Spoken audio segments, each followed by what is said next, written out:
माफ करना नागरानी, मुझे इसे मारना पड़ा। फैसला मुश्किल था लेकिन यही सही था। रुको! भरनी, नीचे उतारो इसे अभी के अभी।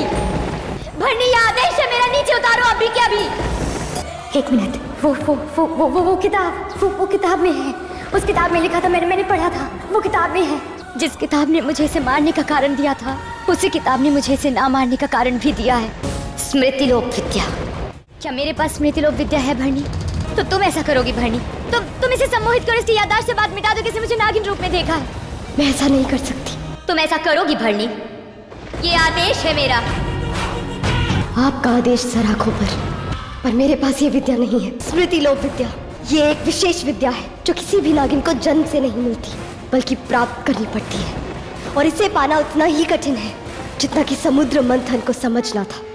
जिस तरह सोचिए, एक दुल्हन जो प्यार और नफरत के बीच में अटकी हुई है, एक पति जो सच जानकर पूरा शॉक्ड है, और एक नागिन जो अपना बदला पूरा करने के लिए किसी भी हद तक जा सकती है।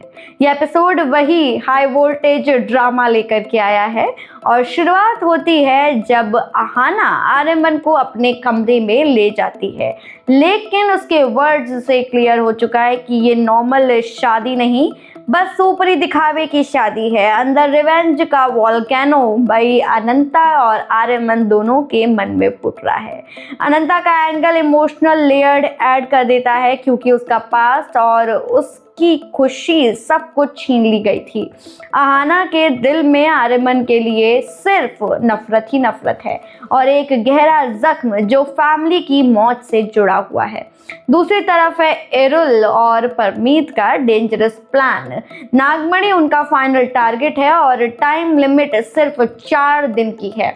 एरुल का रूथलेस बिहेवियर दिखा चुका है कि वो किसी को भी सैक्रिफाइस नहीं कर सकता है और किसी को भी बचने नहीं देगा अगर उसको नागमणि नहीं मिली तो। क्रोकोडाइल वाला सीन पूरा साइड दिखा देता है और फियर काफ़ी बिल्ड हो चुका है। मैसेज बिल्कुल क्लियर है कि जो प्रॉमिस तोड़ता है वो जिंदा नहीं बचता। अगला ट्विस्ट तब आता है जब परमीत आहाना को अपने फादर मिस्टर धवन से डायमंड लेने के लिए प्रेशराइज कर रहा है। फैमिली काफ़ी ज़्यादा ओपनली सामने आ रही है और आहाना अपने ही घर को टारगेट बनाने के लिए रेडी हो चुकी है। लेकिन ये सिर्फ डायमंड का गेम नहीं, ये असली आइडेंटिटी और सीक्रेट मिशन का पार्ट बन चुका है, जिसका पार्ट है नागमणि। ऋषभ को जब आहाना का सच पता चलता है तब कहानी का नेक्स्ट लेवल दिखाई देता है। आहाना हाफ नागिन फॉर्म रिवील करती हुई दिखाई देती हैं और ओपनली अपना बदला अनाउंस कर देती हैं और वो ऋषभ पर अटैक करती हैं और आर्यमन उस फॉर्म को भी देख लेता है। यहाँ से आर्यमन का ट्रस्ट पूरा टूट चुका है और उसे काफ़ी शौक लगता है कि भाई नागिन, इच्छाधारी नागिन भी होती हैं और वो उसकी बीवी ही है।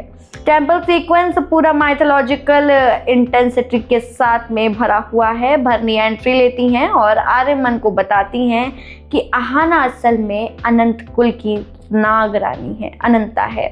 आर्यमन का यहाँ पर ट्रस्ट टूट चुका है, शॉक में है वो, लेकिन आहाना का रिवेंज मोड और भी पावरफुल हो चुका है। वो ओपनली एक्सेप्ट करती हैं कि उसके परिवार का खून हुआ था और उसने शादी सिर्फ सच तक पहुँचने के लिए की है और बदला लेने के लिए की है। क्लाइमैक्स में आहाना आर्यमन को मारने की कोशिश तो करती हैं, लेकिन जब वो उसकी आंखों में देखकर पास्ट मोमेंट याद करती हैं, अपने प्यार भरे पल याद करती हैं, तो उनका हाथ वहीं रुक जाता है। रिवेंज और प्यार के बीच का कन्फ्लिक्ट उसे पूरी तरह तोड़ चुका है और भरनी का प्रेशर बिल्कुल क्लियर है। नागिन को वीक नहीं होना चाहिए, लेकिन आहाना का दिल उसकी सबसे बड़ी वीकनेस बन चुकी है आर्यमन के लिए। सबसे बड़ा ट्विस्ट तब आता है जब आहाना को पता चल चुका है कि नागिन शक्ति से आर्यमन की मेमोरी इरेज की जा सकती है। अभी तक नहीं पता था, नई नई नागिन बनी है। अब प्लान बिल्कुल सिंपल है, या तो प्यार खत्म करो या यादें मिटा दो। वो भरनी को ओशन से स्पेशल हर्ब्स, जड़ी बूटी लाने का ऑर्डर दे देती हैं और आर्यमन को गार्ड करने के लिए नाग सैनिक बुला लिए जाते हैं।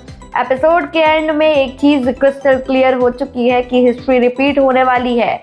आर्यमन भाई उसको शक हो चुका है उसकी वाइफ के ऊपर, जो कि नॉर्मल इंसान नहीं है। अब असली सवाल भाई ये है कि क्या आहाना आर्यमन की यादें मिटाकर अपना रिवेंज पूरा कर पाएगी या फिर प्यार उसे फिर से कमजोर बना देगा।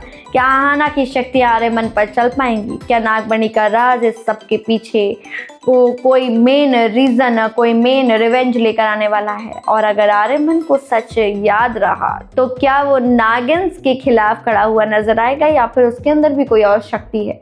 आने वाले एपिसोड में प्यार और बदले की जंग और भी ज्यादा डेंजरस होने वाली है, क्योंकि जब नागिन दिल से लड़ती है तो अंजाम हमेशा तबाही ही होती है और नागिन का इंतकाम कभी खाली नहीं जाता। आने वाले एपिसोड के लिए भाई आगे की अपडेट के लिए आप बॉलीवुड स्टेशन के साथ जुड़े रहें और बॉलीवुड स्टेशन को सब्सक्राइब करना बिल्कुल ना भूलें।